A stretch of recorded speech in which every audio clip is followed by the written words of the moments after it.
Yung OFW ka, tinanong ka ng anak mo kung bakit ka pa aalis? Nanalo po tayo dito, huwag ka nang aalis. Ba't ka ba aalis? Para sa ano bukasin mo to, anak? Paano na ako? Sino mag-aalaga sa akin? Si Mama Carol. Nanay ko ba yun? Ba't pag-aalaga ka ng iba? Ano nagtatrabaho si Mami para sa kinabukasan mo? Paano ako? Sino mag-aayakap sa akin paggabi?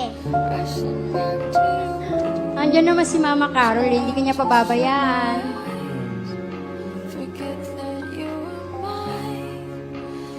You go from making one your home and then just letting it Yun. Ano ko yan. Kala nyo, ganun kadali pag umaalis ang bansa, ang ating mga dakilang OFW, ito yung naapektuhan, bata. Paano na ako? Palabakan natin si Nanay Hazel at si Kurt.